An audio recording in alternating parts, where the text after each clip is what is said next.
ஃப்ரண்ட்வுட்ஸ் நேயர்களுக்கு வணக்கம். ஸோ தமிழ்னு பார்த்தோன்னா நிறையா பேர் வந்து இதான் கேட்டிருப்பீங்க, எனக்கு வேலை இல்லைப்பா சும்மா எதையாவது போட்டுட்ருப்போம் விளையாடிட்டு இருப்போம் அப்படி தான் நீங்கள் யோசிப்பீங்க. ஆனால் அதில் ஒரு விஷயம் இருக்குது. அதுக்கு முன்னாடி சில விஷயங்கள் டச்சப் பண்ணிட்டு போயிடலாம். ஓகே, இப்போ சோஷியல் மீடியாவில் நிறையா சினிமாக்கள் வந்துட்டு தான் இருக்குது, போயிட்டு தான் இருக்குது. ஆனால் அதில் வந்து ஒரு குறிப்பிட்ட மூவிஸ் தான் வந்து மக்களோட கவனம் பெறுதுன்னு கண்டிப்பாக சொல்லணும். அந்த வகையில் இப்போ வரக்கூடிய ஒரு படம் வந்து உண்மையில் வந்து எல்லாரோடையும் கவனம் ஈர்த்துட்டு தான் கண்டிப்பாக சொல்லணும். ஸோ அந்த படம் வேறு எது இல்லைங்க, மாயன் தான். ஸோ மாயன் படம் சொன்னால் நிறைய பேர் தெரிஞ்சிருக்கும். ஸோ 50% முழுக்க கிராஃபிக்ஸாலே செஞ்சுருக்கேன்னு சொல்கிறாங்க. ஸோ அதை தவிர்த்து அந்த படத்தை இன்னொரு ஸ்பெஷல் என்னன்னு பார்த்தீங்கன்னா, அது முழுக்க வந்து இங்கிலீஷ்க்கு ஏற்ற மாதிரி இங்கிலீஷ் படமாக, அதாவது ஆங்கில படமாகவும் அதே நேரத்தில் தமிழும் எடுக்கிறேன்னு சொல்லியிருக்காங்க. இது எந்த அளவுக்கு ஒர்க் அவுட் ஆகும் போது எனக்கு தெரியல. ஆனால் 50% கிராஃபிக்ஸ் சொல்லும்போது நீங்கள் ட்ரெய்லர்லாம் பார்த்துருப்பீங்கன்னு நினைக்கிறேன். ஸோ என்ன இருந்தாலும் வந்து நம்ம தமிழ் படத்துக்கு ஏற்ற மாதிரி பட்ஜெட்டில் தான் அவங்க பண்ணுவாங்க. ஸோ கிராஃபிக்ஸ் அப்படி தான் இருக்கும். ஸோ எடுத்தோடனே நம்ம எல்லாரும் படம் ஒரு விஷயம் என்னன்னு பார்த்தீங்கன்னா, வேர்ல்டு வைடு ரிலீஸ் ஆகிற மற்ற இங்கிலீஷ் படங்கள்லாம் எடுத்து டைட்டானிக் பார்த்தீங்களா, அது எப்போ வந்துச்சு, அதில் எப்படி பண்ணியிருந்தாங்க, ஏன் இப்போ அவதார் எடுத்துக்காங்க எப்படி பண்ணியிருக்காங்க, அப்படி தான் எல்லோரும் பேசுவாங்க. ஆனால் ஒரு தமிழ் படமாக இருந்து இந்த அளவுக்கு பண்ணுறாங்கன்னா கண்டிப்பாக அது பெரிய விஷயம் தான். ஸோ நமக்கான பட்ஜெட்டில் தான் அதை பண்ணியிருக்காங்கன்றதான் உண்மை. ஸோ அது எல்லாத்தையும் தாண்டி அதில் இன்னும் நிறைய பேர் சொல்லக்கூடிய விஷயம் என்ன பார்த்தீங்கன்னா, இதுவரை இல்லாத அளவுக்கு, அதாவது இங்கிலீஷில் மட்டும் தான் வந்து உலகம் வந்து அழிய போகிறதுனா 2012 இருக்கட்டும், அந்த மாதிரி நிறைய படங்கள் எடுத்திருப்பாங்க. ஆனால் இது தமிழில் வந்து மாயன் கேலண்டர் அடிப்படையாக வச்சு, ஸோ அந்த காலத்தில் வாழ்ந்த விதம், ரெண்டாவது உலகம் அழிவை நோக்கி போகிறது எப்படி போகுன்ற மாதிரி சொல்லியிருக்கிறதா சொல்கிறாங்க. ஸோ அதை நம்ம வெயிட் பண்ணி தான் பார்க்கணும். ஸோ நார்மலாக மற்ற எல்லா படங்களுக்கு மத்தியில் இது வந்து கொஞ்சம் டிஃப்ரெண்ட்டாக இருக்குன்றது தான் உண்மை. ஸோ படம் வந்த பிறகு தான் தெரியும் அது எப்படி இருக்க போகுதுன்ற. ஸோ அதற்கு அடுத்தபடியாக நம்ம தமிழ்நாட்டில் ஒரு குறிப்பிட்ட நேரம் டிவி முன்னாடி எல்லாரும் ஆஜராயிரும். அப்படி ஆஜராக முடியாதவங்க எல்லாமே மொபைல் ஆஜராயிடுவாங்க.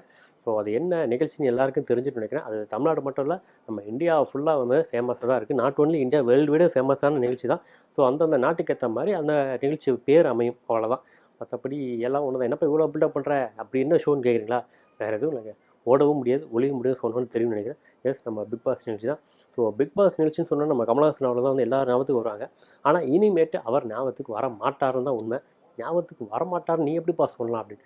எப்போ வந்தாலும் அவர் தான் இப்போ ஞாபகத்துக்கு வருவார். சரி, ஞாபகத்துக்கு வரலாம், ஆனால் இனிமேட்டு எபிசோடுக்கு வர மாட்டார். அது உண்மை தான். அதை நீங்கள் நம்பி தான் அவனை ஏற்றுக்கிட்டு தான் அவனு தான் இப்போ எல்லோரும் சொல்லிட்டு இருக்காங்க. அது அவரே சொல்லிட்டாருன்னு தான் உண்மை. ஸோ இதுவரைக்கும் எனக்கு ஆதரவு கொடுத்த என்னோடய ரசிகர்கள் மற்றும் அந்த நிகழ்ச்சிக்கு என்னோட சேர்ந்து பணியாற்றிய மற்ற டெக்னீஷியன் எல்லாருக்குமே வந்து அவர் நன்றி தெரிவிச்சிருக்காரு. ஸோ கமலஹாசன் வந்து அடுத்தடுத்து நிறைய படங்கள் கமிட் ஆனதுனால அவரால் வந்து இந்த பிக் பாஸ் நினச்சி இனிமேட் என்னால் வந்து கண்டினியூ பண்ண முடியாது. ஸோ என்னால் இனிமேட் பிக் பாஸுக்கு வர முடியாதுன்றதை தெளிவாகவே மென்ஷன் பண்ணிட்டாரு.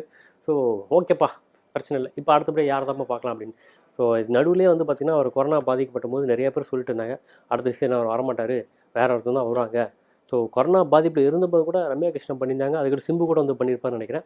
ஸோ அதுக்கு அடுத்தபடியாக வந்து அவங்க தான் பண்ண போகிறாங்கன்னு சொல்லிட்டு இருந்தாங்க. இன்னும் சில பேர் வந்து இல்லை சரத்குமார் தான் வருவாங்க அப்படின்னு. இன்னும் சில பேர் என்ன சொல்லிட்டு இருந்தாங்க, இல்லை அரவிந்த் சாமி தான் வரப்போகிற பாருங்க, வேறு லெவலில் இருக்குன்னு சொல்லிட்டு இருந்தாங்க.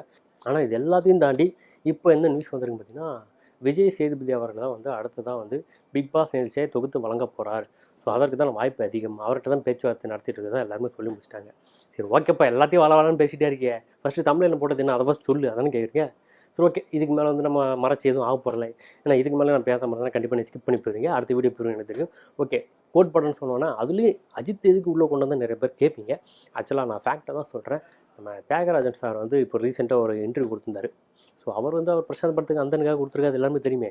அதில் அவர் என்ன கோட்டை பற்றி சொன்னார் அப்படின்னு கேட்பீங்க. ஸோ அதில் அவர் எதுவுமே சொல்லலை. ஆனால் அதற்கு முன்னாடி அந்த படத்தை பற்றி பேசின பிரவீன் காந்தி அவர்கள். ஸோ பிரவீன் காந்தின்னு சொன்னால் நிறையா பேருக்கு தெரியாமல் இருக்கலாம்.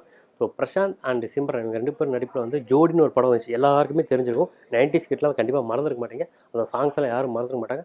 அந்த படத்தோட டேரக்டர் தான் பிரவீன் காந்தி. ஸோ அவர் வந்து நம்ம தியாகராஜன்கிட்ட வந்து ரொம்ப நெருக்கத்தில் இருந்ததுனால இந்த படம் ஆரம்பிக்கிறதுக்கு முன்னாடியே பார்த்திங்கன்னா தியாகராஜன் வந்து அவர்கிட்ட சொல்லியிருந்தான், இந்த மாதிரி வந்து பிரசாந்த் வந்து ஒரு பெரிய படத்தில் வந்து கமிட்டாக இருக்கார், அதில் விஜய் அஜித் வேறு நடிக்க போகிறாங்க, அந்த படத்தோட ஒரு அஃபிஷியல் அறிவிப்புக்காக தான் நாங்கள் வெயிட் பண்ணிகிட்ருக்கோம்னு சொல்லியிருந்தாராம். ஸோ அதை கேட்டோன்னே இவருக்கு அப்படியே தலைகால புரியல. என்ன சார் சொல்கிறீங்க, தலையும் தளபதி சேர்ந்து நடிக்க போகிறாங்க? ஆமாப்பா, அது வெங்கட் பிரபு சார் படம் தான் அப்படின்னு சொல்லிட்டு எல்லாமே அப்போவே சொல்லிட்டாராம். ஆனால் அதற்கடுத்து சில வாரங்கள் கழித்து வந்து அஃபிஷியலாக அறிவிப்பு வரும்போது தான் தெரிஞ்சுதான் அதில் வந்து அஜித் சார் இல்லை அப்படின்ட்டு. ஸோ வெங்கட் பிரபு வந்து ஆல்ரெடி சொன்ன மாதிரியே விஜய் அவர்களும் அஜித் அவர்களும் எப்படியாவது படம் எடுத்தணும். ஏன்னா விஜய் வேறு வந்து இன்னும் 2 படத்தில் வந்து டோட்டலாக வந்து சினிமா கேரியர் விட்டு போகிற மாதிரி சொல்லிட்டாரா, வேறு ஆப்ஷனே கிடையாது, இந்த படத்தில் நம்ம அஜித் சாரை கூப்பிட்றோன்னு சொல்லிட்டு அவரும் ட்ரை பண்ணியிருக்காரு. மேபி அது என்ன ரீசன் தெரில, அஜித் சாரோட கால் ஷீட்டுக்காகவா இருந்திருக்கலாம். ஸோ ஆல்ரெடி அஜித் அவர்கள் கமிட்டான படங்களும் வந்து ரொம்ப ஷூட்டிங் வந்து தாமதமாக போயிட்டுருக்கு. ஸோ அந்த ஒரு ஷெட்யூல் பிரச்சனால என்னென்னு தெரில, அஜித் அவர் வந்து நிராகரிச்சு தான் சொல்கிறாங்க. ஸோ அதற்கடுத்தபடியாக தான் அந்த கேரக்டருக்கு தான் பிரபுதேவா அவர்கள் வந்து தான் சொல்லப்படுது இப்போது. ஸோ பிரசாந்த் வந்து அவரோட ஓன் கேரக்டர் தான் பண்ணுறாரு. ஆனால் பிரபுதேவா கேரக்டர் தான் வந்து பார்த்திங்கன்னா தலா அவரோட கேரக்டர் பண்ணுறாங்க. இல்லை பிரபுதேவா கேரக்டர் வந்து தலா பண்ணுறாரா, இல்லை பிரசாந்த் கேரக்டர் தான் ஆல்ரெடி தலா பண்ணுற மாதிரி இருந்துச்சான்னு தெரில. ஆனால் ஏதோ ஒன்று. ஆனால் அவர் வந்து ஓப்பனாக சொல்லிட்டாருன்னு தான் ஃபேக்ட்டு. இந்த விஷயங்கள் இப்போ சோஷியல் மீடியா ஃபுல்லாகவே ரொம்ப வைரலாக போய்ட்டுருக்குன்னு தான் உண்மை. ஒரு வேளை நம்ம கோட் படத்தில் நம்ம அஜித் சார் நடிச்சிருந்தாருன்னா எப்படி இருந்திருக்குன்றதை உங்களோட ரிவ்யூ கமெண்ட் செக்ஷன் மென்ஷன் பண்ணுங்கள். இது எல்லாத்தையும் தாண்டி இன்னும் அடுத்தடுத்து நிறைய விஷயங்கள் கோட் படத்தை பற்றி அப்டேட் வந்துகிட்டே தான் இருக்குது. ஸோ 3 சிங்கிள் வந்த பிறகு கூட இந்த ஃபேன்ஸ் எல்லாம் இன்னும் அடங்காமல் தானே இருக்காங்க அப்படின்ற பேர் பேசிகிட்டு இருந்தாங்க. ஆனால் அதற்கு அடுத்தபடி ஒரு போஸ்டர் தான் வச்சு திரும்ப எல்லாருமே ஃபேன்ஸ் எல்லாம் தலையை தூக்கி வச்சுட்டாங்கன்னு தான் உண்மை. ஸோ அதுலேயும் வந்து இபிஐக்யூ, ஸோ இந்த டெக்னாலஜி வந்து நீங்கள் வந்து தேட்டரில் படம் பார்க்க போகிறீங்க. ஸோ அது இன்னும் வந்து ரசிகர்களுக்கு ஒரு சிறப்பான அனுபவமாக இருக்கும் அப்படின்னு சொல்லியிருக்காங்க. ஸோ நம்ம எல்லாரும் உட்பட இன்னும் நிறைய டெக்னீஷியன்ஸ் கூட வந்து அந்த படத்துக்காக தான் வெயிட் பண்ணிட்டு இருக்காங்க தான் உண்மை. ஸோ வெயிட் பண்ணி பார்ப்போம். ஸோ இதுக்கு நடுவில் இன்னும் சில பேர் சொல்கிற விஷயம் என்னென்னு பார்த்தீங்கன்னா, அது விஷயம்னு சொல்கிறதா இல்லை கிதுன்னு சொல்கிறதான்னு தெரில. கோட் படத்தை வந்து எங்கடப்பறம் இயக்கிட்டார், ஆமாம் இயக்கிட்டார். ஸோ அதுக்கடுத்தபடி அவர் எங்கே போவார்? டேரக்டாக நம்ம சூப்பர் ஸ்டார்ட்டு தான் போவார். இது என்ன புதுசாக இருக்கே அப்படின்னு நீங்கள் கேட்கலாம். ஸோ இதுக்கு ஒரு ஹிஸ்ட்ரியை வந்து எல்லாருமே சொல்லிட்டு இருக்காங்க. அதுதான் சோஷியல் மீடியாலையும் பேசிகிட்டு இருக்காங்க தான் உண்மை. ஸோ இதுக்கு உதாரணமாக அவங்க என்னென்ன சொல்கிறாங்கன்னு பார்த்தீங்கன்னா, ஃபஸ்ட்டு நெல்சன் வந்து பீஸ்ட் படத்தை எடுத்தார். ஆமாம் பீஸ்ட் படம் எடுத்தார். அது வந்து கொஞ்சம் அரசு பரசலாக போச்சு.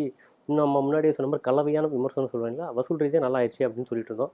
ஆனால் ஓகேப்பா, ஆனால் அப்படி இப்படி போயிடுச்சு அப்படின்னு சொல்லலாம். ஆனால் அதற்கு அடுத்தபடி நம்ம ரஜினி வந்தார்.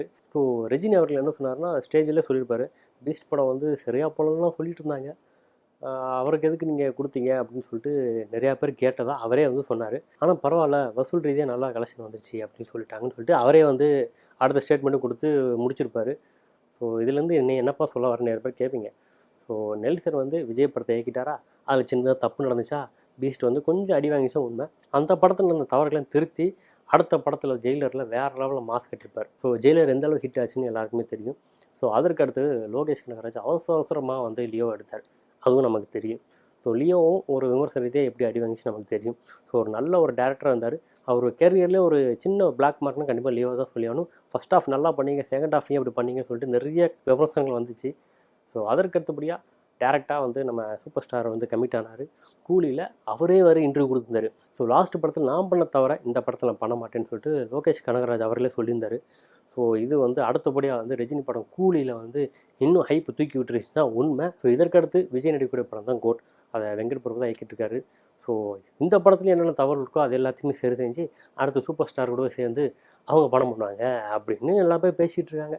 ஆனால் எல்லாத்தையும் கொஞ்சம் பார்க்கும்போது மிங்கிள் ஆகிற மாதிரி தான் தெரியுது. ஸோ இதை பற்றி நீங்கள் என்ன நினைக்கிறீங்க? கண்டிப்பாக அதிகம் கமெண்ட் செக்ஷன் மென்ஷன் பண்ணுங்கள். ஸோ தொடர்ந்து இந்த மாதிரி சினிமா அப்டேட்ஸ் கொடுக்குறதுக்காக தான் நான் காத்துட்ருக்கேன். தொடர்ந்து எங்கள் வீடியோக்கு ஆதரவு கொடுங்க. அடுத்த வீடியோவில் உங்களை சந்திக்கிறேன். அதுவரை உங்களிருந்து விடப்படுறது சண்முகம்.